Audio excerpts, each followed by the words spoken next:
ওনাদের যে দাবি ছিল এই দাবিগুলার বিষয়ে আমরা কথা বলেছি এবং আমাদের জেলা প্রশাসক মহোদয় উনি একটি কমিটি করে দিয়েছেন। এই কমিটি আলোচনার ভিত্তিতে এবং মেট্রোপলিটন পুলিশ কমিশনার মহোদয়ের সাথে কথা বলে যে মামলাগুলার বিষয় এসেছে এটা আমরা কথা বলে আইনানুগ ব্যবস্থার পদ্ধতিতে এগুলো আমরা সমাধান করব।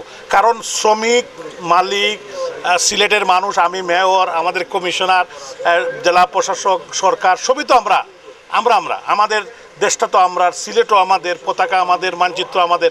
তো যে কোনো বিষয়ে আমাদের মতানৈক্য দেখা দিলে আলোচনার ভিত্তিতেই আমরা এটা ভবিষ্যতে নির্ধারণ করব। এটাই আলোচনা হয়েছে এবং তারাও খুবই আন্তরিক। তাদেরকে আমি ধন্যবাদ জানাই, শ্রমিক ফেডারেশনের শ্রমিক নেতাদেরকে। তারা আন্তরিকতার মাধ্যমে তাদের কিছু দাবি দাবা ছিল যেগুলা অবশ্যই এটা আমরা অ্যাড্রেস করার মতো এবং এটা যৌক্তিক কিছু দাবি আছে, এটা আলোচনা করব। আমি ইতিমধ্যেই মাননীয় মন্ত্রী জনাব নসরুল হামিদ বিপু, জ্বালানি এবং বিদ্যুৎ মন্ত্রীর সাথে কথা বলেছি। গ্যাসের বিষয়টি এটা কিন্তু একটি লোকাল ইস্যু না, এটা সিলেটের কোনো ইস্যু না, এটা জালালাবাদের গ্যাসের ইস্যু না, এটা ন্যাশনাল বিষয়। তো ওনার সাথে আমি মাননীয় আমাদের সম্মানিত জেলা প্রশাসকের সম্মুখেই আমি উপরে কথা বলেছি। ওনারা নিচে আসার পর উনি ফোন ব্যাক করেছিলেন এবং মন্ত্রী মহোদয়ের নলেজে দিয়েছি। তো উনি কিছু কথা বলেছেন, এটা আমরা এখন না বলি, দেখা যাক কী হয়। আর বাকি যে আমাদের স্থানীয়ভাবে যেগুলা কোর্টের বিষয়টা তো আমরা আসলে একটু দেখতে পারবো না, কিন্তু আইনানুগ ব্যবস্থা নিতে হবে। কিন্তু পুলিশের বিষয়টা মেট্রোপলিটন পুলিশ কমিশনার মহোদয়ের সাথে আমার আগেও কথা হয়েছে, আমরা কথা বলে ডিসিএফ কথা বলেন আমরা এটা সমাধান করে দেবো ইনশাআল্লাহ।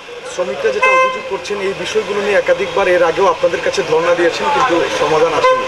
ওরা যখন না, বিষয়টা হলো যে ধর্ণা দিয়েছেন, কিছু সময় তারা বলেছিলেন এই কথাগুলো, আসলে আমরাও তো ব্যস্ততার কারণে হয়তো হয় নাই, তবে এটা এখন সমাধান হয়ে যাবে ইনশাল্লাহ, আমাদের সর্বাত্মক চেষ্টা করব।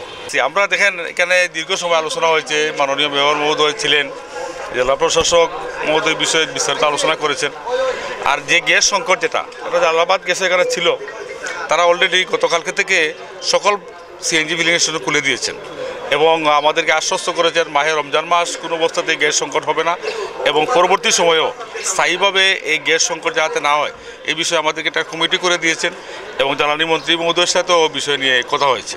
তো আমরা আশ্বস্ত হয়েছি গ্যাসের সংকট মোটামুটি আর হবে না এবং যে মামলাগুলির বিষয়ে কথা হচ্ছিল সেটার দায়িত্ব মাননীয় মেয়র মহোদয় নিয়েছেন। সুতরাং আমরা এই বিষয়গুলি এটি সমাধানের আশ্বাস পাওয়ায় আমাদের কর্মসূচি আমরা স্থগিত ঘোষণা করেছি। আপনারা জানেন যে আজকে সিলেটের জেলা প্রশাসক মহোদয় এবং আমাদের সিলেটের মাননীয় মেয়র মহোদয় সহ এখানে একটি বৈঠক বসেছিল 2 ঘটিকার সময়। সেই বৈঠকে সিদ্ধান্ত হয়েছে যে সিএনজির যে সমস্যাটা লিমিট বাড়িয়ে দেওয়া, এটা আপাতত বাড়িয়ে দিয়েছেন, আজকে থেকে এটা স্বাভাবিক হবে। 1 মাসের সময় নিয়েছেন, 1 মাসের ভিতরে ওনারা একটা কমিটি গঠন করেছেন, কমিটি গঠন করে এই কমিটির মাধ্যমে এটা স্থায়ী একটা সমাধান করে দিবেন।